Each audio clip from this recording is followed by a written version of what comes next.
Assalamualaikum warahmatullahi wabarakatuh. Di video kali ini kita akan mempelajari materi tentang sistem organisasi kehidupan.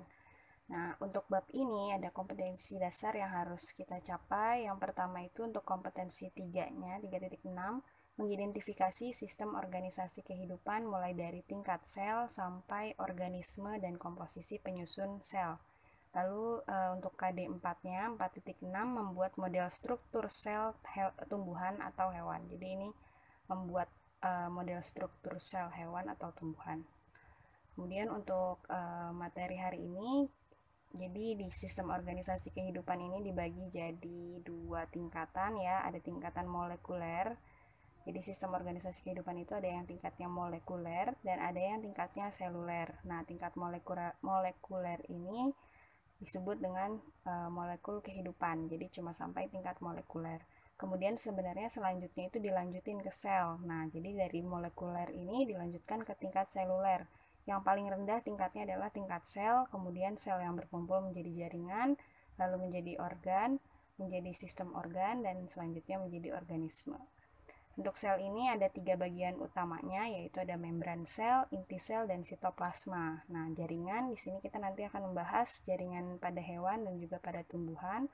Secara garis besarnya yang akan kita pelajari untuk jaringan pada hewan, itu ada jaringan epitel, jaringan otot, jaringan saraf, dan jaringan ikat. Sedangkan pada tumbuhan di sini jaringannya ada jaringan meristem dan jaringan permanen. Nah, di sini jaringan permanen itu ada dibagi jadi 2 macam. Kalau misalnya berdasarkan dengan kompleksitasnya ya, kompleksitasnya itu ada yang sederhana dan ada yang kompleks. Tapi kalau berdasarkan dengan bentuknya ada susunannya, ada jaringan dermis, ada jaringan pembuluh dan jaringan dasar. Jadi sebenarnya ini satu kesatuan. Ada jaringan pembuluh yang termasuk sebagai jaringan permanen sederhana gitu. Cuma ini pembedaannya, kalau ini berdasarkan kompleksitasnya, kalau yang ini berdasarkan posisi atau letaknya. Nah, untuk jaringan permanen sederhana itu dibagi jadi 3, ada jaringan parenkim, kolenkim, dan juga sklerenkim. Lalu di jaringan kompleks di sini kita akan bahas tentang xilem dan flum. Oke, selanjutnya kita pertama bahas, jadi sistem organisasi kehidupan ini akan dibahas jadi 3 pertemuan ya. Nah, untuk yang pertama, tujuan pembelajaran kita hari ini, siswa dapat mengidentifikasi perbedaan antara sel, jaringan, organ, dan juga sistem organ pada hewan dan tumbuhan melalui pengamatan mikroskopik dan makroskopik. Nah, tapi sayangnya karena kita nggak bisa melakukan pembelajaran secara langsung, jadi kita nggak bisa lihat menggunakan mikroskop ya. Jadi cuma penampang aja. Nah, submateri bahasannya itu yang pertama kita akan membahas tentang organisasi kehidupan tingkat molekuler. Lalu yang kedua tentang organisasi kehidupan tingkat seluler. Dan yang terakhir kita juga akan belajar, ini ada 4 ya. Kita akan belajar sel, unit dasar kehidupan. Jadi nanti kita belajar tentang sel, bedanya sel hewan dan tumbuhan. Dan yang terakhir jaringan pada hewan dan tumbuhan. Langsung aja ke materi yang pertama.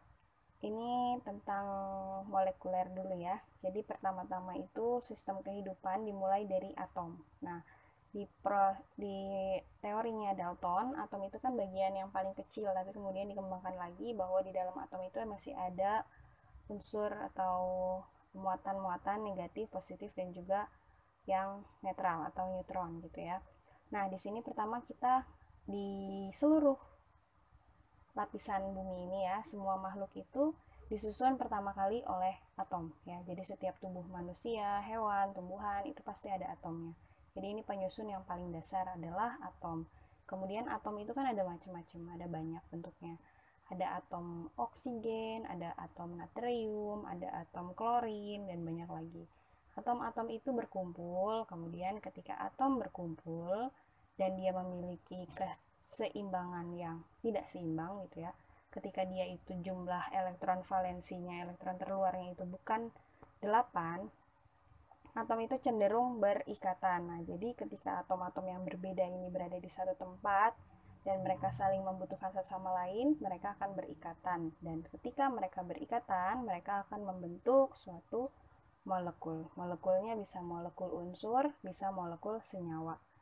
Jadi mereka akan membentuk molekul. Nah, kapan terbentuknya molekul unsur? Ketika dua unsur yang sama saling berikatan, dua atom yang sama saling berikatan. Misalnya oksigen, O2, berarti oksigen dengan oksigen, atom oksigen dengan atom oksigen berikatan. Tapi kalau molekul senyawa itu dia unsurnya berbeda. Misalnya garam, NaCl, natrium dan klorin. Nah, kemudian si molekul-molekul ini berkumpulnya bersama dengan molekul yang lain. Kalau dia sama ya, molekul yang sama akan membentuk senyawa. Nah, molekul senyawa ada senyawa juga. Kayak misalnya senyawa air. Air itu kan dari H2O ya kan, dari H1 hidrogen, oksigennya 2, berikatan jadi H2O jadi air. Ketika H2O berkumpul dengan H2O yang lain, berkumpul lagi dengan H2O yang lain, itu molekul-molekulnya akan bersatu menjadi senyawa air, senyawa H2O.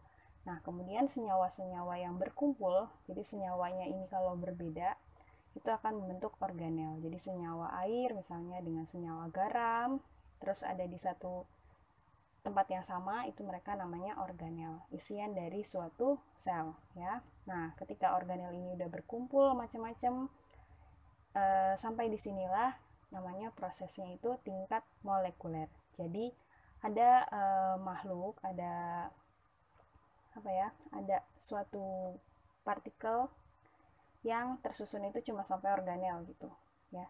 Terus kalau organel sampai di sini nih, sampai di organel, ini namanya tingkatnya tingkat kehidupan molekuler. Tapi ketika dia lebih kompleks lagi, lebih banyak lagi susunannya, maka itu lanjut ke tingkat seluler. Dimulai dari organel-organel ini yang berbeda akan membentuk suatu sel. Misalnya di sini adalah sel darah ya. Satu sel darah itu mengandung banyak organel gitu. Nah, kemudian setelah sel darah berkumpul, jadi sel darah ini kan ada sel darah merah, ada sel darah putih, ada keping darah. Nah, sel-sel yang berkumpul itu akan membentuk suatu jaringan. Jadi jaringan darah gitu. Contohnya ini darah, tapi masih banyak yang lain ya. Ini cuma contoh, salah satu contoh sel dan jaringan. Nah, ketika jaringan darah ini berkumpul dengan jaringan-jaringan yang lain, itu akan membentuk organ ya, akan membentuk organ. Jadi di sini jaringan darah misalnya dia butuh tempat kan, butuh tempat untuk bergeraknya. Jaringan darah itu butuh tempat untuk bergerak. Bergeraknya dari mana sih dia? Pertama dari jantung terus ke seluruh tubuh, tapi melalui pembuluh-pembuluh darah. Pembuluh darahnya itu ada pembuluh darah arteri, ada pembuluh darah vena, kemudian arteri itu ada arteriol, ada aorta, ada venula, ada vena cava, dan kemudian dia menuju ke jantung lagi gitu kan ya. Nah, itu namanya bagian-bagian yang dilalui sama si jaringan itu namanya organ ya. Kemudian organ ini tadi kan organnya ada banyak, nggak cuma satu. Ada jantung, ada tadi melalui si pembuluh-pembuluh darah, kemudian juga menuju ke paru-paru kan untuk melakukan pertukaran oksigen dan karbon dioksida. Nah, itu namanya sistem organ atau yang kita kenal dengan sistem peredaran darah yang nanti akan dipelajari di kelas 8. Nah, kemudian ketika sistem-sistem itu berkumpul, jadi tadi ada sistem peredaran darah di sini ya. Kemudian selain peredaran darah juga manusia itu punya sistem pencernaan, ada sistem pernapasan dan lainnya. Itu akan membentuk suatu organisme atau individu. Nah, ini dia yang disebut sebagai tingkat seluler. Jadi dimulai dari sel sampai membentuk suatu organisme. Nah, selanjutnya ini adalah tampilan dari penampang sel-sel hewan dan tumbuhan ya. Tapi bentuknya bisa jadi nggak seperti ini untuk yang lain. Jadi ini salah satu contoh dari sel hewan dan sel tumbuhan aja. Bentuknya bisa yang lain, jadi bisa organelnya itu bisa macam-macam isinya, bisa lebih banyak atau bisa lebih sedikit tergantung hewan dan tumbuhannya. Nah, yang paling utama tadi sudah dijelaskan di bagian awal yang peta konsep. Bagian utama dari suatu sel ya, baik itu sel hewan atau sel tumbuhan atau sel manusia, yang paling penting itu adalah yang pertama membran sel. Membran sel, kemudian bagian dalamnya ada inti sel dan juga ada sitoplasma ya, ini sitoplasma. Jadi bagian utama dari sel adalah membran sel, sitoplasma, dan inti sel. Sel itu diibaratkan seperti telur ya. Jadi membran sel ini apa sih? Bagian putih telur itu luarnya kan ada lapisan luar yang bikin putih telurnya itu nggak keluar dari bentuk si telur kan ya. Nah, lapisan paling tipis yang ada di luar dari putih telur itu namanya membran sel. Jadi seperti membran sel itu kerjanya seperti itu. Lalu cangkang dari telurnya itu adalah dinding sel. Jadi di sini sel hewan itu nggak punya dinding sel, tapi sel tumbuhan punya dinding sel. Nah, dinding sel itu sistem kerjanya seperti cangkang pada telur. Jadi dia penguatnya.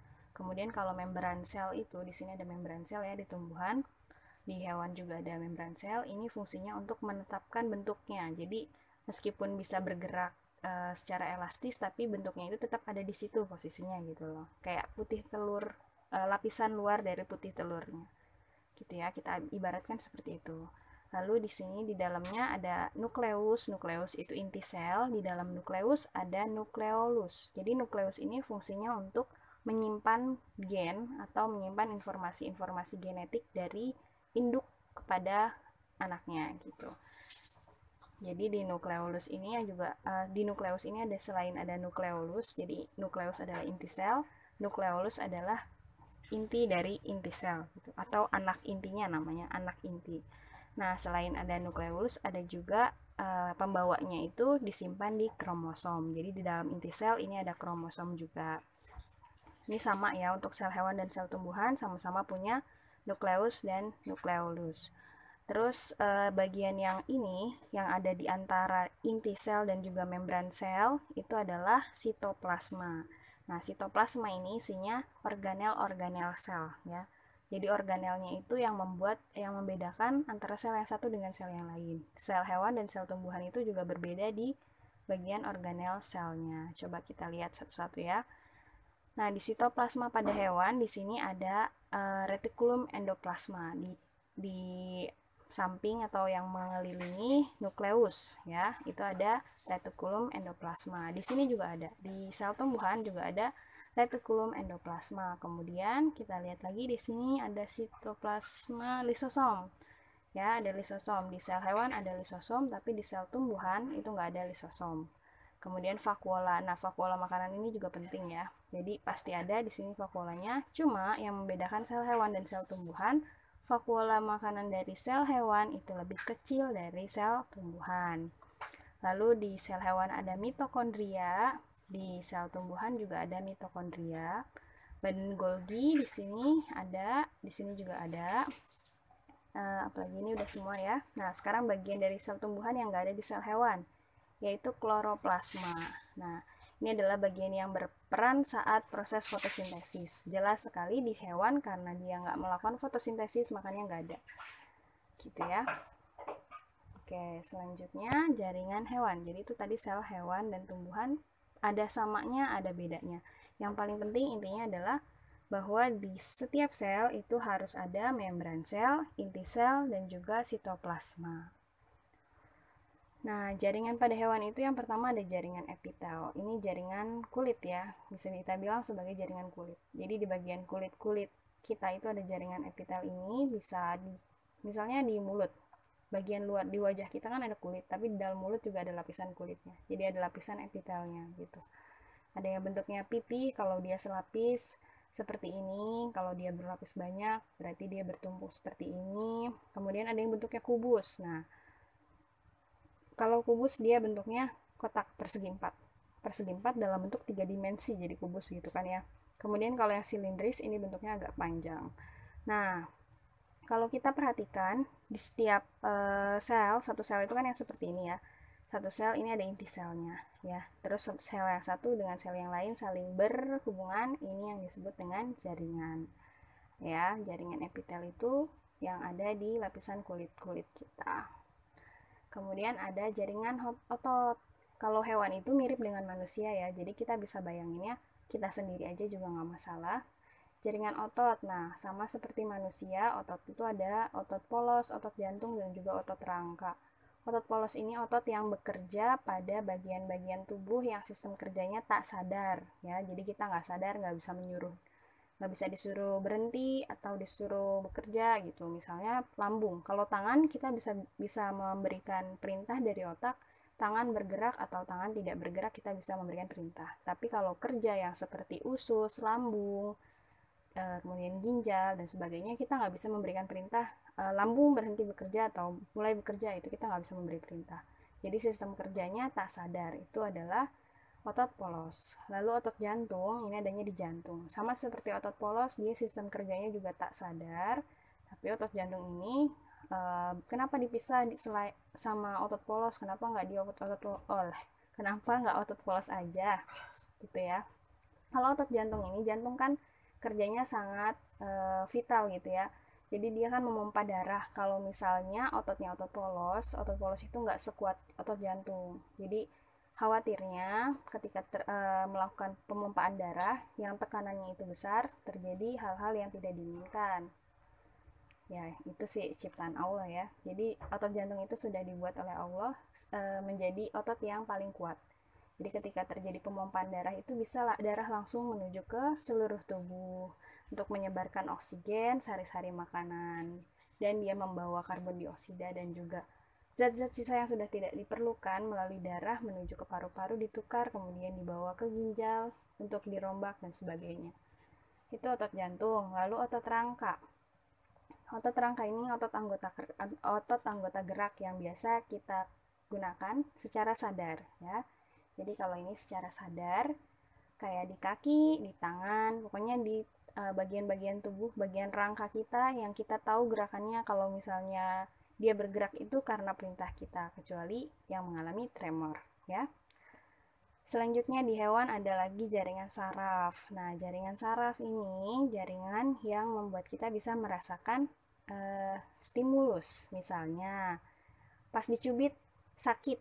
Nah, itu adalah yang bekerja saraf. Kenapa bisa merasakan sakit? Karena ketika ada sensor, ada stimulus yang mengenai kulit kita ya. Kulit itu kan untuk merasakan. Nah, ketika ada sensor atau gerakan yang mengenai kulit kita, saraf bekerja kemudian mengirimkan ke otak atau ke sumsum tulang belakang. Tergantung sensornya itu dia kerjanya secara mengejutkan atau tidak ya. Jadi kalau misalnya refleks itu ke sumsum tulang belakang, tapi kalau bukan gerak refleks maka kerjanya ke otak, dikirim oleh saraf ya. Selanjutnya adalah jaringan ikat. Nah, jaringan ikat ini bisa kita sebut juga sebagai jaringan selain jaringan epitel, jaringan otot, dan jaringan saraf.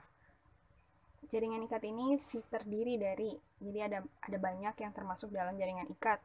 Ada jaringan lemak, lalu jaringan darah juga termasuk jaringan ikat, lalu ada jaringan tulang rawan, lalu ada jaringan ikat padat, jaringan ikat longgar, dan juga jaringan tulang keras. Jadi ini yang termasuk jaringan ikat, pengikat di tubuh. Jadi selain saraf, kan saraf itu ada di bagian paling luar di epitel, lalu di bawah epitel itu ada otot-otot yang membuat bergerak. Nah, diantaranya, jadi itu kan yang bagian yang paling pentingnya ya, bisa dibilang paling penting.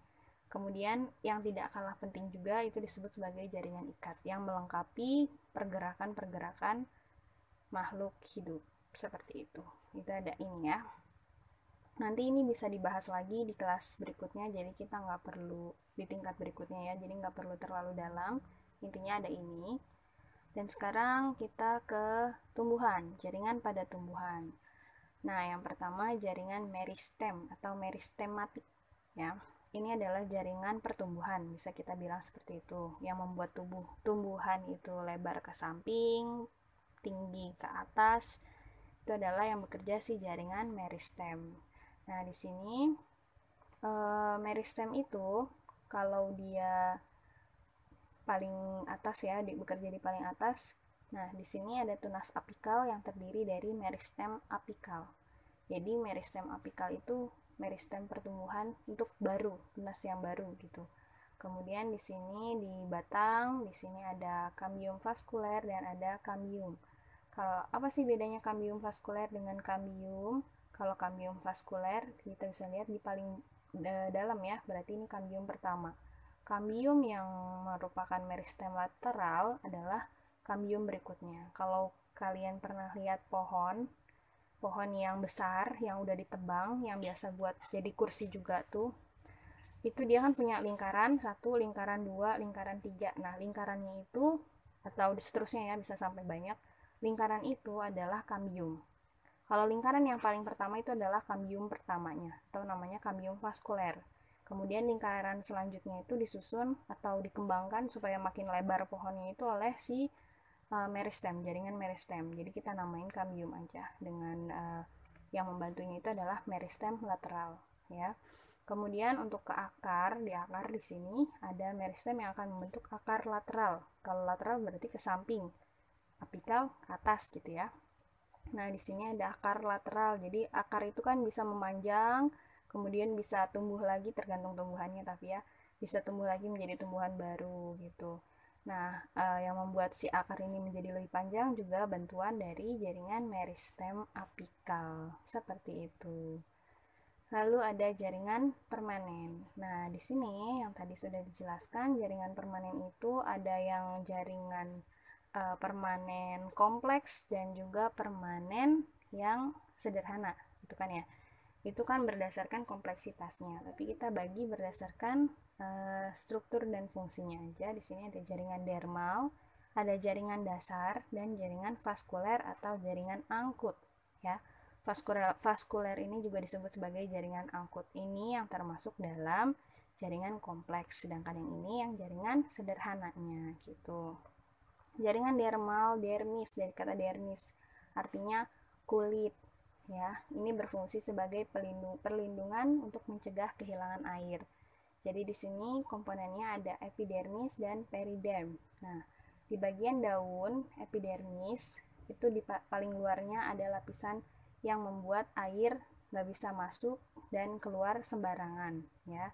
Karena di dalam daun kan terjadi proses fotosintesis. Fotosintesis itu memerlukan air.